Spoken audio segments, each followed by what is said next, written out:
అందరికీ నమస్కారం. ఎవరైనా మాటలు, ప్రవర్తనలతో నిన్ను వెంటనే ప్రభావితం చేస్తున్నారా? అయితే నువ్వు వాళ్లకు నీ ఎనర్జీని ఇస్తున్నావన్నమాట. ఈ వీడియోలో ఏది నిన్ను ప్రభావితం చేయనట్లుగా నటించటం, ఎలా నీ గౌరవాన్ని, నీ మానసిక బలాన్ని, నీ నియంత్రణను పెంచుతుందో సైకలాజికల్ కోణంలో వివరంగా చెబుతాను. ఇది నటన కాదు, ఇది భావోద్వేగాలపై నీకు వచ్చే అధికారం. ప్రతిదానికి స్పందించాల్సిన అవసరం లేదు. కొన్ని విషయాలకు స్పందించకపోవడం అత్యంత శక్తివంతమైన సమాధానం. ఈ వీడియో పూర్తిగా చూడండి. మీరు స్పందించే విధానం మారితే మీ జీవితం కూడా మారుతుంది. ప్రతిదానికి స్పందించటం బలహీనత. ప్రతి మాటకు, ప్రతి ప్రవర్తనకు స్పందించాల్సిన అవసరం లేదు. ఉదాహరణకు, నిన్ను రెచ్చగొట్టే మాట నువ్వు స్పందించగానే వాళ్లకు సంతృప్తి. స్పందన అంటే మన శక్తిని మనం పక్కన వాళ్ళకి అప్పగించినట్లే.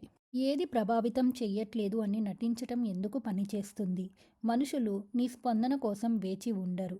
నువ్వు కామ్గా ఉంటే వాళ్ళు అస్థిరపడతారు. ఇది అబద్ధం కాదు, ఇది కంట్రోల్. నటన అంటే అణిచివేత కాదు. ఇక్కడ తేడా అర్థం చేసుకో. అణిచివేత అంటే నీ లోపల నువ్వు నీ కోపాన్ని రగుల్చుకోవడం కాదు. నీ నియంత్రణ అంటే లోపల నిన్ను నువ్వు గమనించుకోవడం. నువ్వు భావోద్వేగాన్ని గమనిస్తావు, కానీ బయటకి చూపించవు. ఇదే మేధస్సు. ఈ అలవాటు నీ ప్రతిష్టను ఎలా పెంచుతుంది? నిశ్శబ్దంగా ఉండేవాడిని మనుషులు తేలిగ్గా అర్థం చేసుకోలేరు. ఉదాహరణకు, ఆఫీస్లో ఎక్కువ స్పందించిన వ్యక్తి ఎప్పుడూ గౌరవం పొందుతాడు. మౌనం అంటే ఒక అంగీకారంతో పాటు ఒక గౌరవం కూడా. ఎప్పుడూ కూడా ఇది వాడకూడదు. ప్రతిసారి నటించడం కాదు. అన్యాయం జరిగితే మాట్లాడాలి. హద్దులు దాటితే నిలబడాలి. నటించడం అంటే పారిపోవడం కాదు. నటించటం సరైన సమయానికి స్పందించటం. ఎలా అభ్యాసం చేయాలి? స్టెప్ 1, స్పందించే ముందు 5 సెకండ్లు. మీరు దేనికన్నా రియాక్ట్ అయ్యే ముందు 5 సెకండ్లు ఆలోచించి తరువాత మాత్రమే రియాక్ట్ అవ్వండి. స్టెప్ 2, ముఖభావం నియంత్రణ. మనం ఎంత నియంత్రణ చేసుకోవాలనుకున్నా మన కోపం అవి మనం చేసుకోలేము. మన ముఖంలో మన మనసు ఏమనుకుంటుందో అది బయట పెడుతుంది. స్టెప్ 3, తక్కువ మాటలు.